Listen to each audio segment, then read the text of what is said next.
এই জন্য তোমাকে বলেছি আল্লাহকে ভয় করতে হবে। ফর এক্সাম্পল, আল্লাহ নামাজ ফরজ করেছে। কে নামাজ ফরজ করেছে? আল্লাহ। মুয়াজ্জিন আজান দেয়, তুমি নামাজ পড়ো না। তুমি মনে করো তোমার দান সাদাকা তোমাকে উদ্ধার করবে? তোমাকে ভুল শিখিয়েছে। আমি মানুষ, ছোট হতে পারি, শোনো, জোর জবরদস্তি করে কিছু কথা আমাকে শুনিয়েও দিতে পারো, এখান থেকে নামিয়েও দিতে পারো। বলছি না তোমরা নামাবা, বাট এটা পারো। তবে মনে রাখবে, কথা যেটা বলে সেটা উল্টাতে পারবে না। কেন পারবে না জানো? কারণ এই কথা উল্টানোর জন্য তোমাকে কথা থাকতে হবে। মনে রাখবে, তোমার দান সাদাকা যা আছে হিসেবই হবে না। তুমি কি মনে করো হিন্দু লোককে আল্লাহ প্রশ্ন করবে কিয়ামতে, এ হিন্দু, এতগুলা বুতকে পূজা করছিস, ঠিক আছে বল নামাজ কেন পড়িসনি? ও তো মুশরিক। বুঝুনি মনে হয়?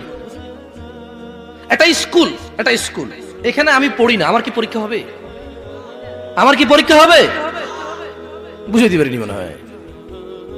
তো যে মুশরিক, তার নামাজ রোজা হজ যাকাতের হিসাব কিসের হিসাব? সে তো অলরেডি এমন অপরাধী যা ক্ষমাযোগ্য নয়, যা কি নয়, ক্ষমাযোগ্য নয়।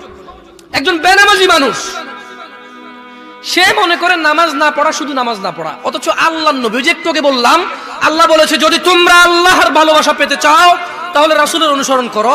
রাসূল বলছে যে নিশ্চয়ই কাফের এবং মুশরিকের মধ্যে আর আমাদের মধ্যে পার্থক্য হচ্ছে নামাজ। তুমি তো গুরুত্ব, তুমি মনে করো নামাজ না পড়া, নামাজ না পড়া, ওই যে তুমি খুঁজে পাও না মুসলমান কিভাবে শিরিক করে, এই যে নামাজ না ছাড়লে শিরিক হয়। দেখো, আমি অনুবাদক,